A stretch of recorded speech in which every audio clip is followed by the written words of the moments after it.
नमस्कार, आप देख रहे हैं सत्ता का फाइनल। मैं हूं आपके साथ कविता पांडे। देश में लोकसभा चुनाव का पारा हाई है।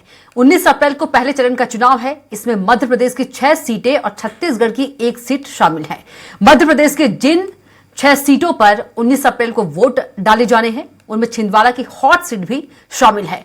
अगले आधे घंटे में हम छिंदवाड़ा, जबलपुर और बालाघाट की सीटों का जायजा लेंगे। साथ ही जानेंगे इन सीटों पर मतदाता के पास ऐसे कौन से मुद्दे हैं जिन पर वो वोट की चोट करने जा रहा है।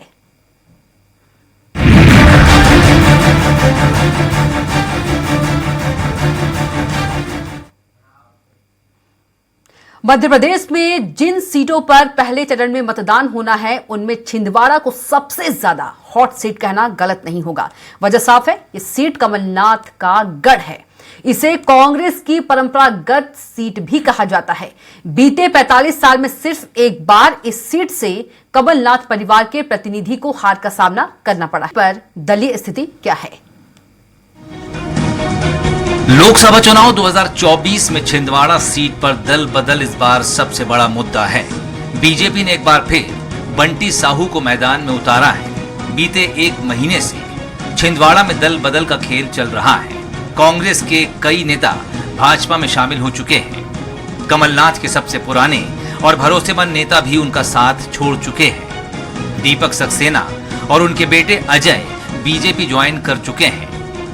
अमरवाड़ा से कांग्रेस विधायक कमलेश शाह भी कमलनाथ का साथ छोड़ चुके हैं। कुछ दिन पहले ही महापौर विक्रम आहाके भी बीजेपी में जा चुके हैं। छिंदवाड़ा लोकसभा क्षेत्र के अंतर्गत आने वाली विधानसभा सीटों पर जरा दलीय स्थिति पर नजर डालें तो जुन्नारदेव, जो एसटी के लिए रिजर्व है, कांग्रेस के कब्जे में है।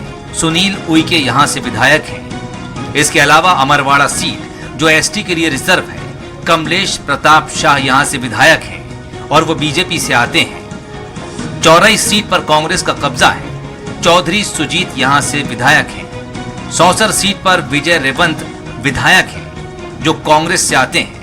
इसके अलावा छिंदवाड़ा सीट कमलनाथ के नाम है, जो कांग्रेस के वरिष्ठ नेता और यहां से विधायक हैं। परासिया सीट एससी के लिए रिजर्व है। सोहनलाल वाल्मीकि यहां से जीते थे। यह सीट कांग्रेस के खाते में है।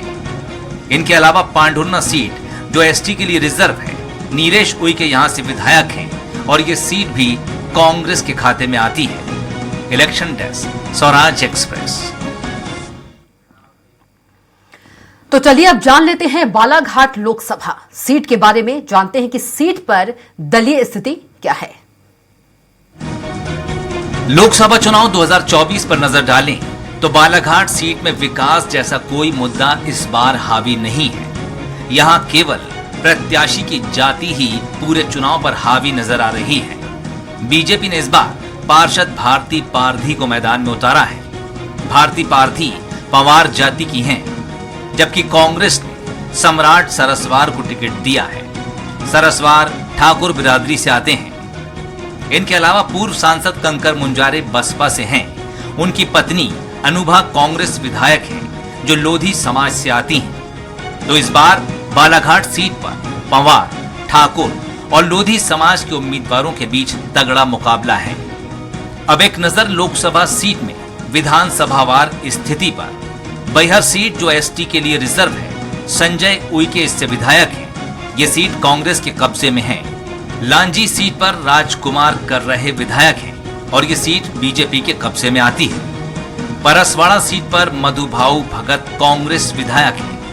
बालाघाट सीट पर अनुभा मुंजारे कांग्रेस की विधायक हैं। वारासिवनी सीट कांग्रेस के कब्जे में है और यहां से विवेक विक्की पटेल कांग्रेस के विधायक हैं। इनके अलावा कटंगी सीट गौरव सिंह पारधी यहां से बीजेपी के विधायक हैं। बरघाट सीट, जो एसटी के लिए रिजर्व है, कमल मरसकोले यहां से विधायक हैं और ये सीट बीजेपी के हिस्से में आती है। सिवनी सीट से दिनेश राय मुनमुन विधायक हैं और ये सीट भी बीजेपी के कब्जे में है। Election desk, Swaraj express.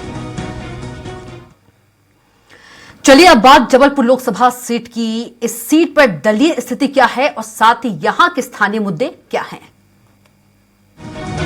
Lok Sabha 2024 में जबलपुर सीट में पीएम मोदी ही इस चुनाव का चेहरा हैं। यहाँ चुनाव में बेरोजगारी और महंगाई का कोई जिक्र सुनाई नहीं दे रहा है। बीजेपी ने चुनाव से पहले कांग्रेस में तोड़फोड़ कर दी। महापौर जगत बहादुर सिंह अन्नू, पाटन के पूर्व विधायक नीलेश अवस्थी, सिहोरा विधानसभा से कांग्रेस प्रत्याशी रही एकता ठाकुर, पूर्व महाधिवक्ता शशांक शेखर समेत कई नेताओं को बीजेपी ने तोड़ लिया। जबलपुर सीट पर दल बदल भी लोगों में चर्चा का विषय है। प्रत्याशियों की छवि के बजाय यहां लोग राष्ट्रीय मुद्दों पर ज्यादा बात कर रहे हैं। बीजेपी ने आशीष दुबे तो कांग्रेस ने दिनेश यादव को यहां प्रत्याशी बनाया है। जबलपुर लोकसभा सीट में अगर विधानसभावार स्थिति देखी जाए तो पाटन सीट बीजेपी के कब्जे में है। अजय बिश्नोई यहां से विधायक हैं। बरगी सीट पर भी बीजेपी का कब्जा है। नीरज सिंह लोधी यहां से बीजेपी के विधायक हैं। जबलपुर पूर्व जो एससी के लिए रिजर्व है, इस सीट पर कांग्रेस का कब्जा है। लखन घनघोरिया यहां से कांग्रेस के विधायक हैं। इसके अलावा जबलपुर उत्तर अभिलाष पांडे विधायक हैं, सीट बीजेपी के कब्जे में है। जबलपुर कैंट भी बीजेपी के कब्जे में है। अशोक रोहाणी यहां से बीजेपी के विधायक हैं। जबलपुर पश्चिम पर भी बीजेपी का कब्जा है। राकेश सिंह यहां से बीजेपी के विधायक हैं। पनागर सीट पर सुशील कुमार तिवारी विधायक हैं। ये सीट भी बीजेपी के कब्जे में है। सिहोरा सीट जो एसटी के लिए रिजर्व है, बीजेपी यहां से जीती थी। संतोष वरकड़े यहां से बीजेपी के विधायक हैं। Election desk, Swaraj express.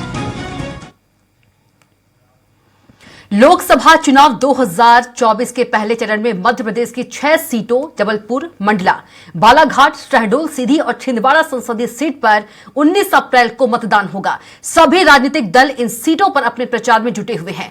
Jabalpur Lok Sabha seat में बीजेपी के प्रत्याशी आशीष दुबे और कांग्रेस के प्रत्याशी दिनेश यादव के बीच में सीधा मुकाबला है। इस संसदीय सीट के मतदाता इस चुनाव पर अपनी राय क्या रखते हैं, आइए देखते हैं जबलपुर के मतदाताओं की राय। 5 साल चुनाव चलता है, वो आचार संहिता लग जाती है, ये काम नहीं होना, वो काम नहीं होना, ग्राम पंचायत के विकास नहीं होना।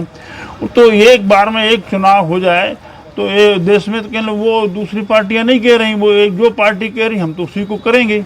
चुनाव में मेरा इस बार परिवर्तन का युवा जो है तो मन बना रखा है कि परिवर्तन हो, क्योंकि परिवर्तन का कारण ये है कि युवा बेरोजगारी से बहुत त्रस्त है और उसके लिए कोई रोजगार नहीं है। आज आप सभी जानते हैं कि युवाओं के लिए कोई रोजगार की भी बंदोबस्त भारत सरकार द्वारा नहीं की जा रही है।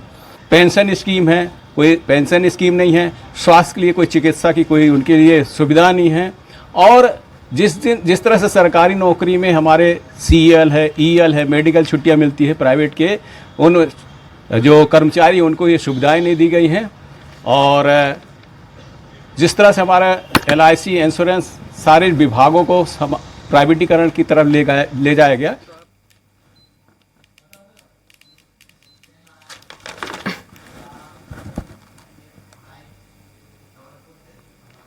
और चलिए हमारे संवाददाता अरविंद दुबे सीधे जुड़ गए हैं। अरविंद का रुख कर लेते हैं।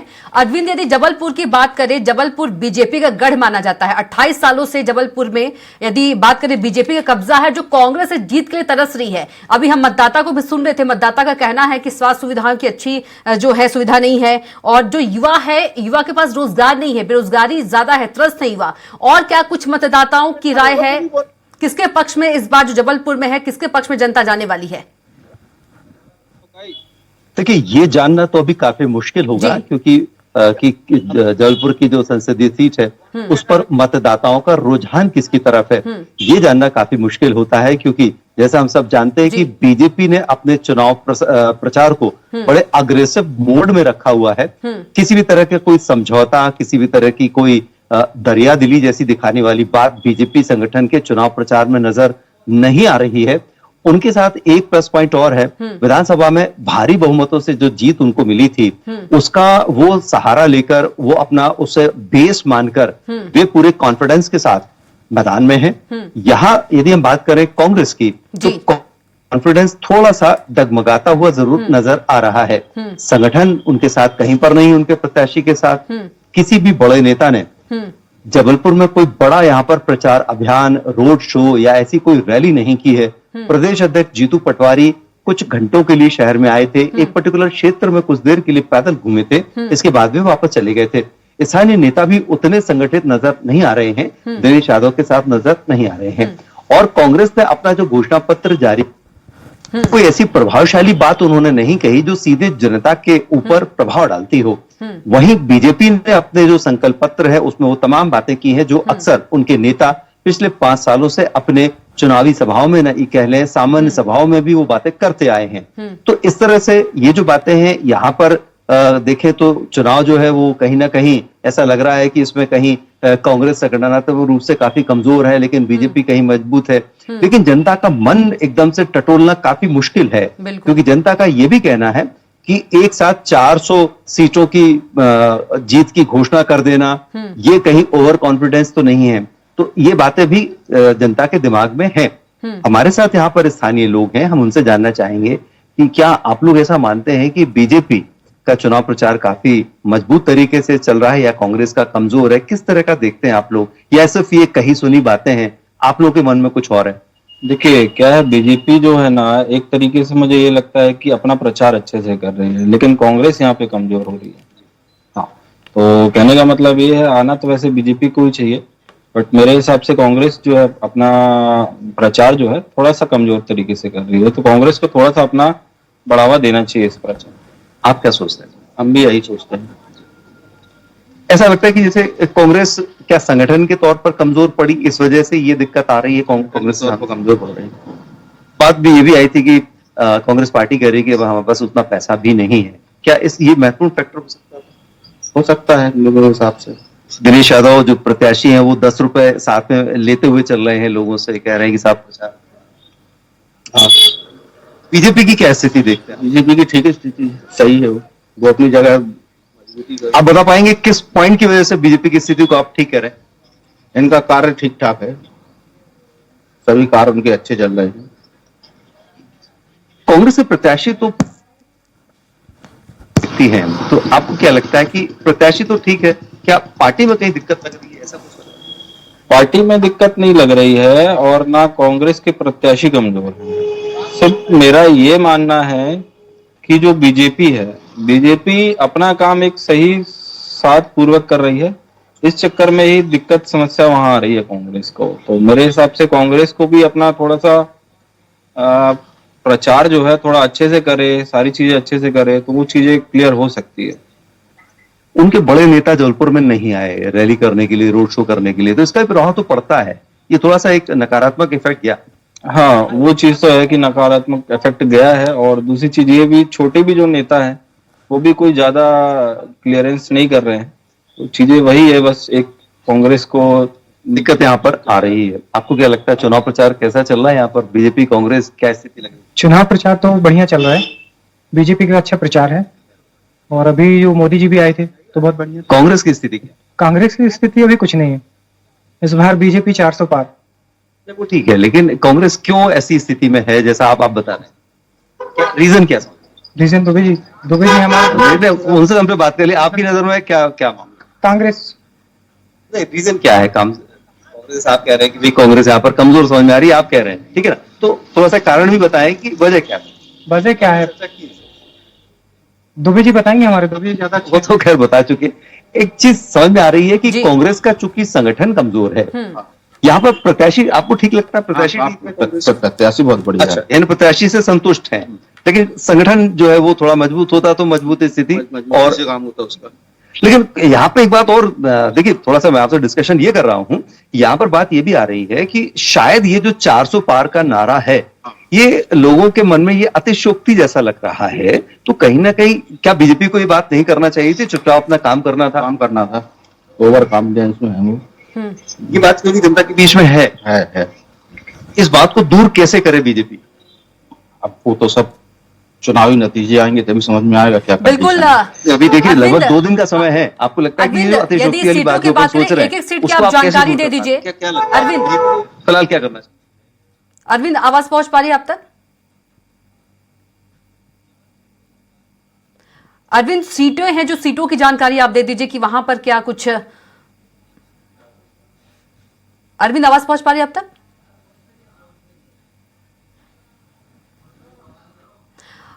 आप जबलपुर विधानसभा जी। के बारे में जानना चाह रहे हैं? जी बिल्कुल अरविंद जो सीटें देखिए, हैं जबलपुर में जी, टोटल 8 विधानसभा जी, हैं। जी उनमें से एक विधानसभा सीट जो है वो कांग्रेस के पास है और बाकी जितनी भी सीटें हैं वो बीजेपी के पास है। और जो 7 सीटें उन्होंने जीती हैं उन सीटों में बीजेपी ने काफी मजबूत स्थिति से वो सीटें लेकर वहां पर आए हैं। तो ये कहा जा सकता है कि जो परंपरागत वोटर्स हैं जबलपुर संसदीय सीट की, यदि हम पिछले 2004 से आकलन करें संसदीय समय का, जिससे राकेश सिंह जी लगातार बनते रहे, लेकिन उसके पहले भी यहाँ पर जयश्री बनर्जी जीत कर आई, बाबूराव फ्रांस जीत कर आए। तो इस तरह से कहा जा सकता है कि लंबे समय से बीजेपी ने इस सीट पर अपना कब्जा रखा है। यहाँ के जो मतदाता हैं उनका रुझान बीजेपी की तरफ रहा है। और अभी जो माहौल बना है, और इस माहौल में यदि सीएए की बात करें, राम मंदिर मुद्दे की बात करें, कुछ और बातें जो केंद्र सरकार ने की है जिसके कारण आम जनजीवन, आम जनता बहुत ज्यादा प्रभावित हुई है, तो वो तमाम फैक्टर ऐसे हैं कि उसकी वजह से ये कहा जा सकता है कि जो लोकसभा का जो चुनाव है उसमें भी बीजेपी इसीलिए अपना कॉन्फिडेंस शो कर रही है क्योंकि उसका मानना है कि विधानसभा में उनका बहुत अच्छा परफॉर्मेंस रहा, इसलिए वे अब लोकसभा में भी अच्छा परफॉर्मेंस करेंगे। तो इस तरह से ये जो विधानसभा का परफॉर्मेंस है उसके आधार पर आप मानते हैं कि जो विधानसभा में बीजेपी ने परफॉर्मेंस किया उसकी वजह से वो कॉन्फिडेंट है कि हम लोकसभा में भी अच्छा प्रदर्शन करेंगे। आप कांग्रेस को कहाँ पाते हैं? जी देखिए, पिछले 15 या 18 सालों में जो इन्होंने स्टेट में काम किया और उसके बाद लास्ट 10 ईयर में इन्होंने जो सेंट्रल में काम किया तो उसका तो बेनिफिट मिलेगा ही मिलेगा। और अगर कोई भी आदमी आकर हमारे स्टेट का या सेंटर का किसी भी लेवल का या किसी भी जगह का आखिरी आदमी भी कंपेयर करता है जितनी भी इसकी क्षमता हो, तो मुझे ये समझ ये जो फैक्टर है ये इस आधार पर आप मानते हैं कि बीजेपी स्ट्रांग है, कांग्रेस कहाँ पर कमजोर पड़ रही है, हम ये जानना चाहते हैं। देखिए, कांग्रेस अगर आप ऐसा पूछेंगे कि कहाँ कमजोर पड़ रही है तो वो जो है बीजेपी को एक स्ट्रांग ऑपोजिशन नहीं दे पाए। ठीक, और नेतृत्व की कमी थी कहने का मतलब। एक बात जो यहाँ पर समझ में आ रही है, जो हम आम लोगों से बातचीत कर रहे हैं, तो उससे समझ में आ रहा है कि बीजेपी संगठनात्मक तौर पर बहुत मजबूत है, केंद्रीय नेतृत्व उनका बहुत मजबूत है, लेकिन मध्य प्रदेश में कांग्रेस के साथ ये दोनों ही बातें नेगेटिव रही। लेकिन एक बात यहाँ पर मैं जिक्र करना जरूर बहुत इंपॉर्टेंट समझता हूं, यहाँ पर यदि हम छिंदवाड़ा की बात ना करें तो शायद अमूमन ठीक नहीं होगा। छिंदवाड़ा की बात करना बहुत जरूरी है क्योंकि छिंदवाड़ा में कांग्रेस पार्टी के तौर पर वहां पर जो चुनाव प्रचार चल रहा है, जो बातें चल रही हैं, वो भले ही वहां ना के बराबर हो, लेकिन कमलनाथ बहुत स्ट्रांग तरीके से वो चुनाव प्रचार में वहां मैदान में हैं। भले ही प्रत्याशी नकुल नाथ हैं, लेकिन पूरा का पूरा नाथ परिवार इस वक्त लगातार छिंदवाड़ा की संसदीय सीट पर घूम रहा है, जगह जगह प्रचार कर रहा है। कोई भी ऐसी विधानसभा सीट बाकी नहीं रखी नाथ परिवार ने जो जहां जाकर उन्होंने अपना चुनाव प्रचार ना किया हो। इतना स्ट्रांग चुनाव प्रचार होने की ही वजह है कि वहां पर अमित शाह को दोबारा जाना पड़ रहा है, राजनाथ सिंह उसके बाजू वाली सीट पर चुनाव प्रचार कर आए, नरेंद्र मोदी जी को जबलपुर में रोड शो आकर करना पड़ा जिसका सीधा प्रभाव छिंदवाड़ा के ऊपर पड़ता है।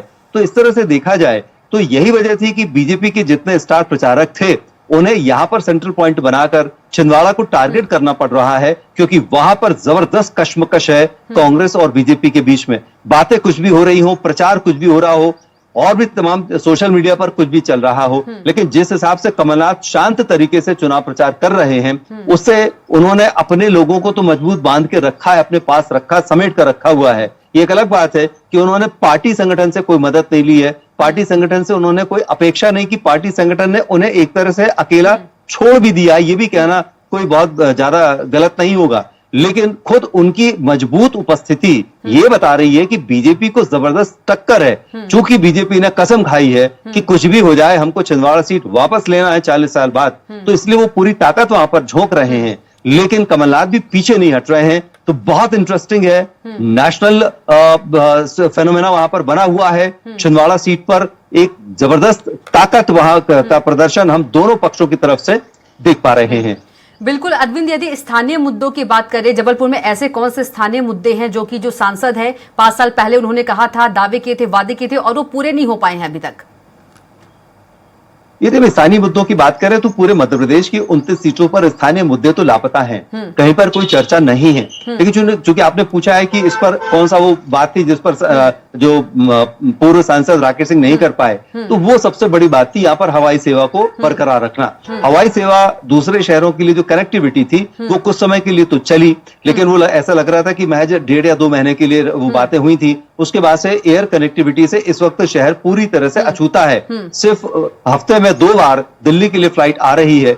ये इस शहर का दुर्भाग्य है कि इतना बड़ा एयरपोर्ट बनने के बाद भी ये यहाँ पर जो एयर कनेक्टिविटी है उसको पूर्व सांसद अपने वादे पर माने खरे नहीं उतर पाए और आज एयर कनेक्टिविटी के लिए ये शहर तरस रहा है। तो इस तरह से वो एक सबसे बड़ा वादा था जो वो पूरा नहीं कर पाए। यहाँ बीजेपी के लिए जवाब देना काफी मुश्किल है। बिल्कुल अरविंद, एक मतदाता को सुन रही थी, स्वास्थ्य सुविधाओं पर सवाल उठाया था। स्वास्थ्य सुविधाओं की बात करें, वो कैसी है जबलपुर में? देखिए, जबलपुर का जो शहरी क्षेत्र है यहाँ पर स्वास्थ्य सेवाएं बहुत माकूल हैं, बहुत बेहतर हैं और उसकी एक बहुत बड़ी वजह है मीडिया की पैनी निगाह। थोड़ा भी कुछ होता है तो हमारे लिए वो सबसे बड़ा सब्जेक्ट होता है। हम सब जानते हैं कि मीडिया में यदि हम सब लोग यदि पत्रकारिता करते हैं तो शिक्षा और स्वास्थ्य और रोजगार, ये 3 विषय ऐसे होते हैं कि हमें पढ़ने के लिए ही घुट्टी की तरह पिलाया जाता है कि पत्रकारिता करना तो इन तीनों सब्जेक्ट को सबसे पहले उठाना है। यही वजह है कि यदि कहीं पर भी हेल्थ से संबंधित कोई बात आती है तो सबसे पहले मीडिया हावी हो जाता है। इस वजह से शहरी क्षेत्र में तो स्वास्थ्य सेवाएं काफी बेहतर हैं, लेकिन ग्रामीण क्षेत्रों में कहीं ना कहीं वहां पर संसाधन तो पूरे हैं, पीएससी भी है, सब कुछ है, लेकिन वहां पे मैन पावर यानी डॉक्टर्स की कमी, नर्सेस की कमी जो है वो उसकी वजह से सबसे बड़ी दिक्कत है। और ग्रामीण क्षेत्र से मरीजों को शहरी क्षेत्र में इलाज कराने के लिए आना पड़ता है, ये एक बड़ी समस्या है। लेकिन चूंकि अब बीजेपी ने इसी बात को देखते हुए अपने घोषणा पत्र में कहा है कि ग्रामीण क्षेत्रों में आयुष्मान योजना के तहत वहां पर पीपीपी मोड पर जाएंगे और वहां पर सब तमाम वो सुविधाएं जुटाएंगे जो शहरी क्षेत्र में स्वास्थ्य सेवाएं यहाँ पर दी जा रही है वही ग्रामीण क्षेत्र में होंगी। तो कहा जा सकता है कि ग्रामीण क्षेत्र में मैन पावर की कमी से जूझ रही है वर्तमान सरकार। बिल्कुल अरविंद, तमाम बातचीत के लिए आपका बहुत ही धन्यवाद। तो जबलपुर से हमारे संवाददाता अरविंद दुबे मतदाताओं के मन की बात बता रहे थे। इसी के साथ फिलहाल के लिए सत्ता का फाइनल में इतना ही। आप देखते रहिए स्वराज एक्सप्रेस। नमस्कार।